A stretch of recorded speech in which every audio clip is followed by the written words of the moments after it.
Hi, I'm Kat. Welcome to my channel, and today we're going to be going over some underrated fantasy books. So I am a huge, gigantic fantasy reader. It is my favorite genre. It is my everything. That's maybe a little exaggeration, but I love fantasy books, like very, very deeply. And when asked, at any time what I'm in the mood for, it's always fantasy. So that's just to say that yes, I've read quite a few, and I have found quite a few too that I feel either don't have enough people who have read them, don't have a high enough rating for what I think it should be, or just ones that I don't feel like people talk about enough. So I have a list of about 15 books that we're going to talk about today, and these are just all ones that maybe you haven't heard about these before, but I would absolutely recommend checking them out. And the majority, they're ones that either I liked decently or I really loved. I did include a few that just I only liked, because even if they weren't the best thing ever for me, doesn't mean they might not be for someone else. And yeah, a lot of them just I really haven't heard many people talk about, and I really do think they deserve more attention. So as always, if you haven't already, please subscribe and like this video, and let's dive into this list. Okay, and let's start by talking about the book that actually inspired this video, and it is because I recently read it. I gave it 5 stars, and then when I was looking on Goodreads, I realized that it only had 2,000 ratings, which feels crazy because this was so good. And that is The Helm of Midnight. So this one takes place in a world where it's a magical world, and people are able to basically create these death masks of people who have died, and these masks are able to be imbued with their knowledge and to a certain extent their personality as well. So this is told in 3 separate timelines, but our primary story that we're following is a member of the guard. So she's basically a police officer and is following this robbery that's taken place for the death mask of a notorious murderer. So 10 years before these events, there was Louis Charbon, who was a notorious murderer and known for killing a lot of women and then mutilating their bodies into these crazy beautiful flower displays. So he's turning their bodies into art, and that would be usually written next to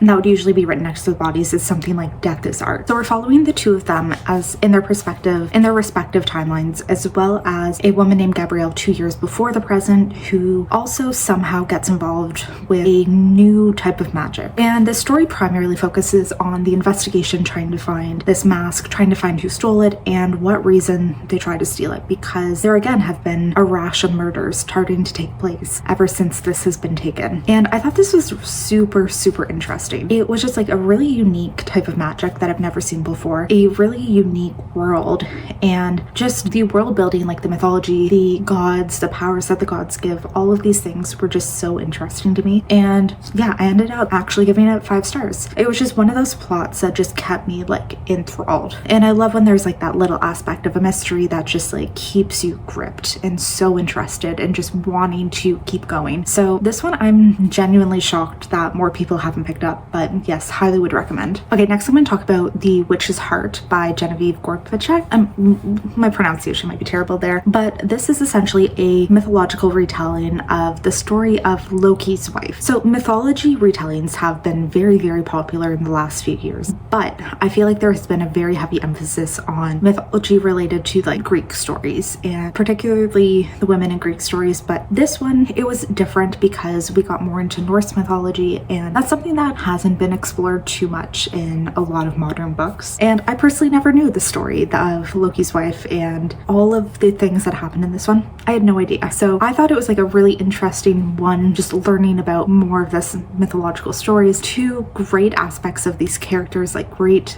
character telling, and 3, just it was very, very interesting overall. So yeah, this is a story. It is told from Loki's wife, and as they fall in love, they bear children, and then things go wrong, and what she does with that, and just how she lives her life, and especially as one of these witches, who I think she's one of the last ones too, and just what happens in it. And I really, really enjoyed this one. I thought the writing was just incredibly beautifully done. It very much obviously it was a story, but it felt just a very poetic type of story. It felt I'm gonna say something that you were sitting down and hearing a storyteller tell you, and I loved it. It really added to this atmosphere of hearing a retelling. So yes, love this one. I know it was nominated for a Goodreads Choice Award a few years ago. It was in the top 20 for fantasy, but I still think that not enough people have talked about it. Then we have Thistlefoot, which is basically a Baba Yaga retelling. So we are following two siblings and this magical house that they have inherited. So basically they have this house and it is on chicken legs. It like can travel around. It has its own magic, and basically the siblings are like dealing with this, like figuring out what to do with this house. But also there's people trying to hunt them down and take control of this house because they are incredibly unique in this world. And we're telling very much the story of like, so as these siblings, but also in the past of Baba Yaga and how she created this house and what the legacy means for the children. So again, this one was very, very whimsical and weird, which if that's your kind of thing, definitely worth it. The first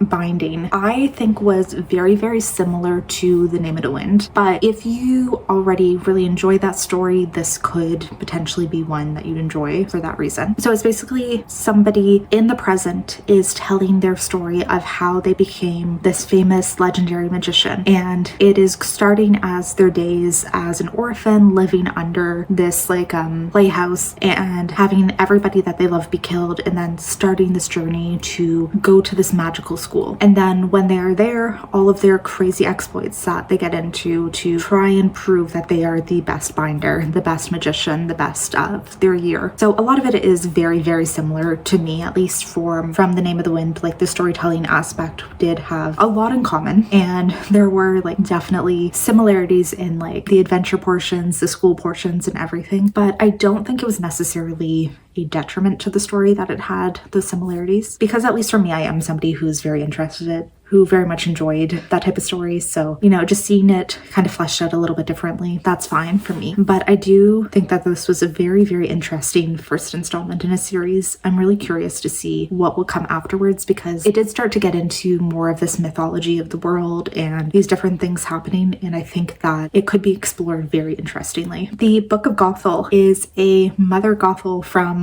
Rapunzel retelling. So we are telling her story as she is a young woman and starts to discover this magic. This is very much taking place in, I'm gonna say medieval, but that might be wrong, kind of Eastern European country. And she is a young woman who's been basically ostracized from her community because of this magic she has. So she goes on this adventure to try and find a family member who might be able to give her more information about what's going on, and there stumbles on the potential Rapunzel type-esque storyline. And overall, this one was pretty good, because I never have heard of that like Mother Gothel type of story before. Like I've never heard of this type of backstory, which very interesting. I liked it. I liked kind of this exploration of the character. It was very much trying to like paint her in a different light. Cool as well. So if you like a historical kind of fantasy book, this could be the one for you. Shanghai Immortal is the story of a demon, I'm gonna say demon, living in hell, and she is basically an indenture. She works directly for the King of Hell. So she is like his ward and one of his like child-esque, and one of the people he presumably loves the most.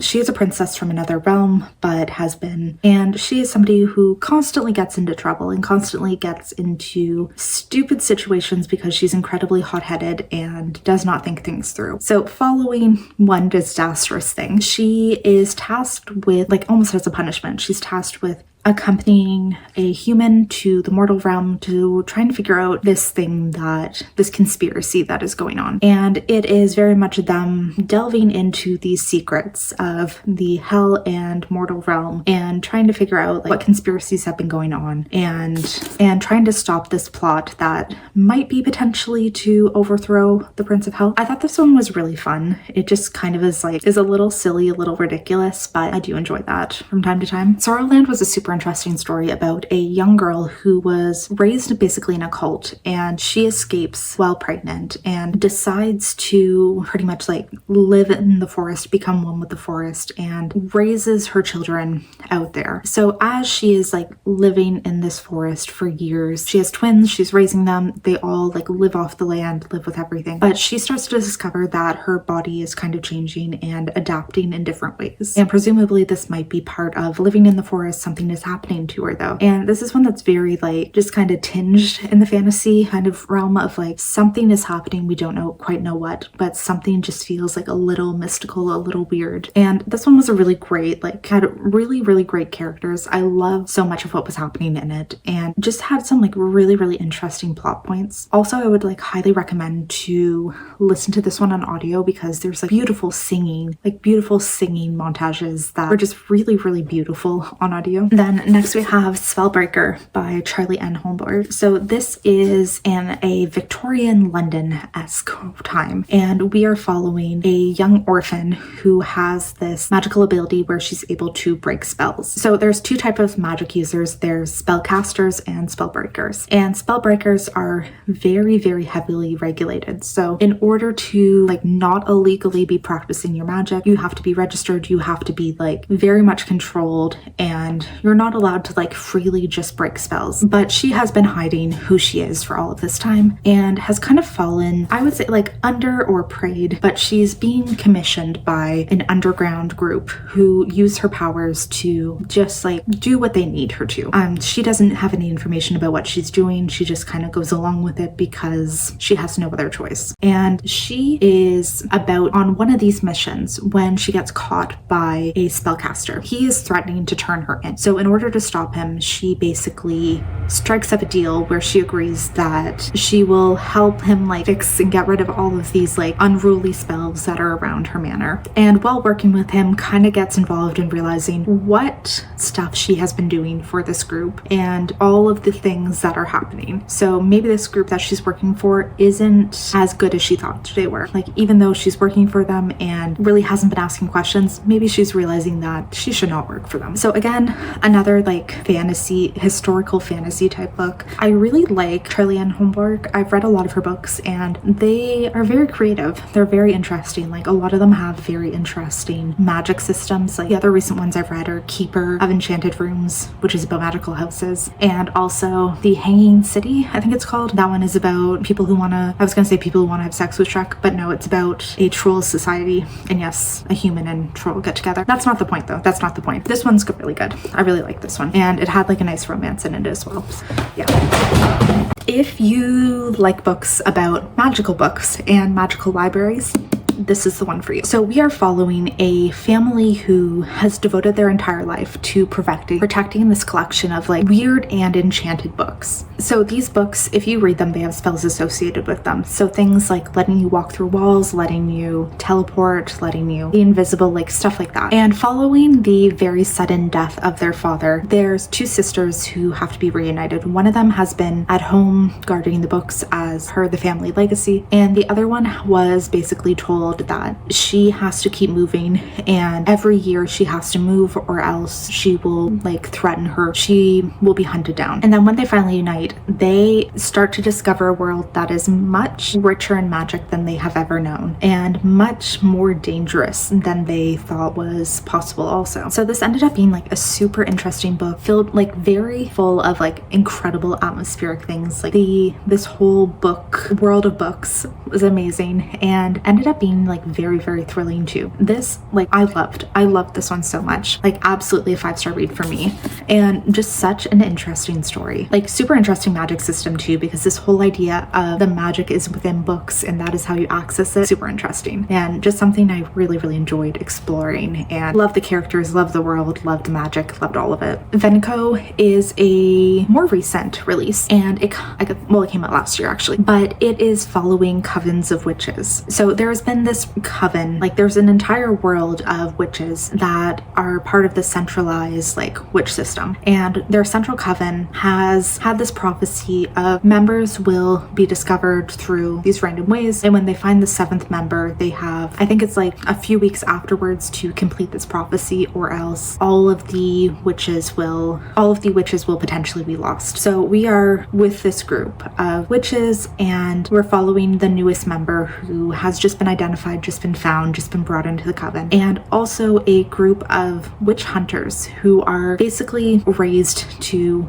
completely hate witches and want to bring them down. So the witches are trying to complete this thing, get this coven started, get this circle going before this deadline, because everything is being prophesized to say that things will go terribly wrong if you do not do this. And the witch hunters are starting to, you know, find these things that will make it go terribly wrong. And I like this a lot. I like modern witch stories. I like ones where it's like you see the witches in a society and just them living around and stuff. Like, really good, really interesting magic system too. Really interesting like group of coven, group of witches, like really nice. The Library of the Unwritten is another one that's kind of just like magical books, magical library, magical world. So we follow the head librarian of the unwritten wing of the library in hell, and this is where all of the unfinished stories of writers reside. So there's all of these books that come in that are unfinished and presumably never going to be completed, and her job is mostly to like repair these books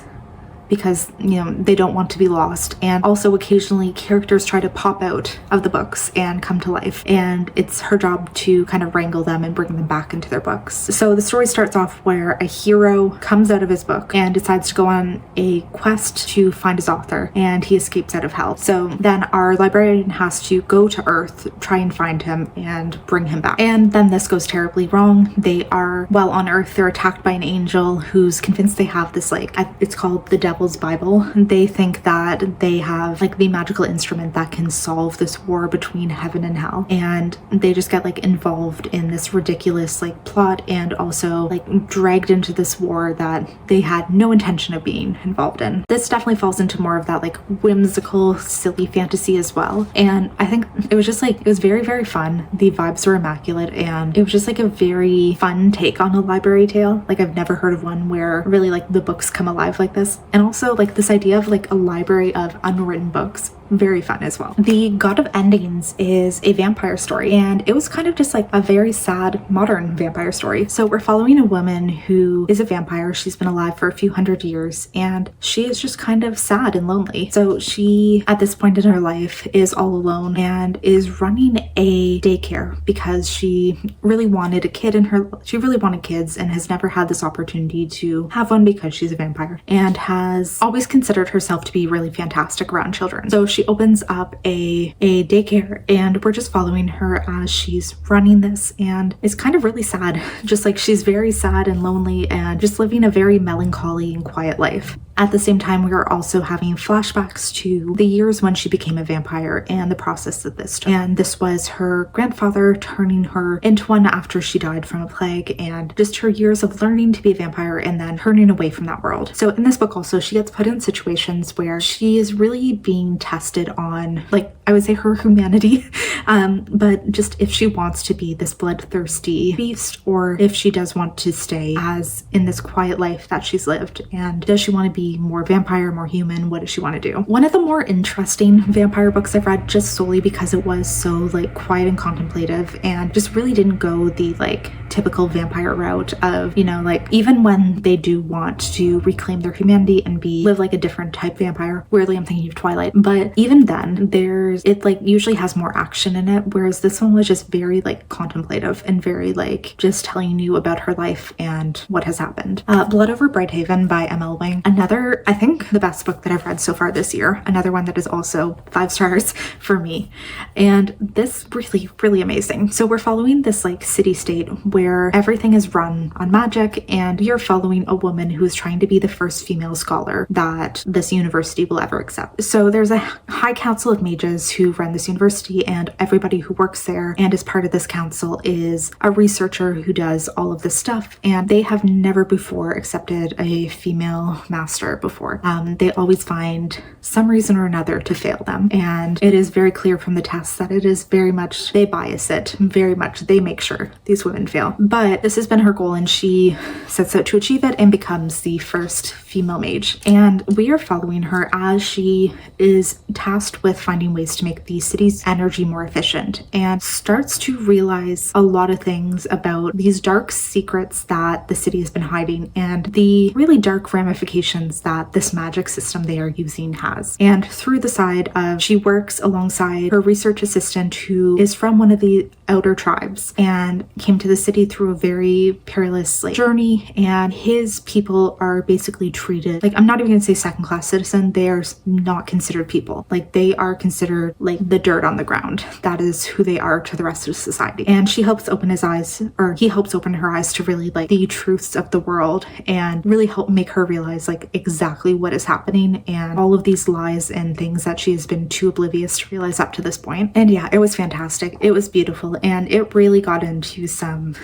deep, some like more difficult things to stomach, but really, really beautiful and an incredible story. I feel like this is the one that out of all of these, this is the one I would recommend you read. Fireborn is a dragon book. So in this one we are following, this is years after the revolution that has taken place in a world, and we're following characters who had been children during this revolution. Now they are a bit more grown up. I think they're still teenagers, but we're following somebody who had been an orphan and somebody who had been a member of the previous ruling class, and his parents were killed during this uprising, and he has hid as an orphan since then, so nobody knows who he actually is. And they are both training to be dragon riders. So there is this training system that they've been selected for to be part of a dragon rider fleet for the military, and right now they are like at the top of their class, and they're about to go into these competitions that will basically determine who is the head of their class and who is going to be in charge of everybody going forward. And as this happens, rebels start to come into the city, and we follow our characters as they are realizing like what this means for the future, but also our main character Lee, who is the secret noble child, as he kind of makes these decisions of what does he want to do. Does he want to stay a part of this, stay passive and part of this military, or does he want to start working towards what he thinks is right? This one was really, really good. It was really interesting and just like another fun take on dragons, a fun take on dragon riders, and really great. So those were 15 underrated fantasy books that I think you should check out. Some maybe you have heard, maybe you haven't, but I think hopefully some good recommendations that you might go forward with. Let me know if there were any of these that you've read and you haven't heard from before and you might be interested from, and hopefully you enjoyed this video. Please like it if you do and subscribe, and hopefully I will see you in the next one. Bye.